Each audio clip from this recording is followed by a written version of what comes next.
يحسبون أنهم ملاقو ربهم وأنهم إليه راجعون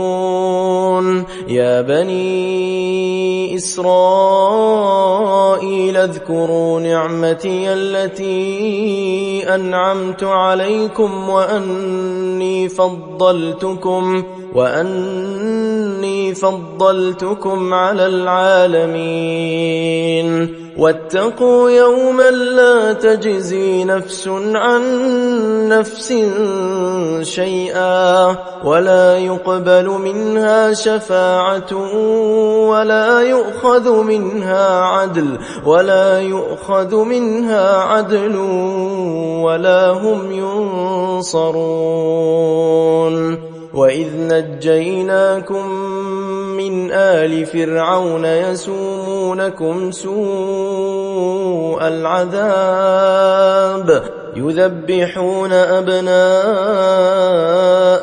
ويستحيون نساءكم وفي ذلكم بلاء من ربكم عظيم وإذ فرقنا بكم البحر فأنجيناكم وأغرقنا آل فرعون وأنتم تنظرون وإذ واعدنا موسى 40 ليلة ثم اتخذتم العجل من بعده وأنتم ظالمون ثم عفونا عنكم من بعد ذلك لعلكم تشكرون وإذ آتينا موسى الكتاب والفرقان لعلكم تهتدون وإذ قال موسى لقومه يا قوم إنكم ظلمتم أنفسكم باتخاذكم العجل فتوبوا إلى بارئكم فاقتلوا أنفسكم ذلكم خير لكم عند بارئكم فتاب عليكم إنه هو التواب الرحيم وإذ قلتم يا موسى لن نؤمن لك حتى نرى الله جهرة فأخذتكم الصاعقة وأنتم تنظرون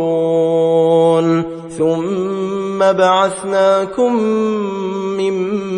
بعد موتكم لعلكم تشكرون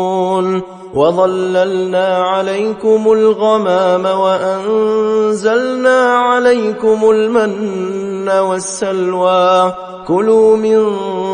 طيبات ما رزقناكم وما ظلمونا ولكن كانوا أنفسهم يظلمون وإذ قلنا ادخلوا هذه القرية فكلوا منها حيث شئتم رغدا وادخلوا الباب سجدا وقولوا حطة نغفر لكم خطاياكم وسنزيد المحسنين فبدل الذين ظلموا قولا غير الذي قيل لهم فأنزلنا على الذين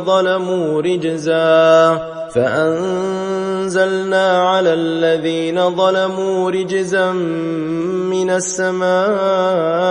بما كانوا يفسقون وإذ استسقى موسى لقومه فقلنا اضرب بعصاك الحجر فانفجرت منه 12 عينا قد علم كل أناس مشربهم كلوا واشربوا من رزق الله ولا تعثوا في الأرض مفسدين وإذ قلتم يا موسى لن نصبر على طعام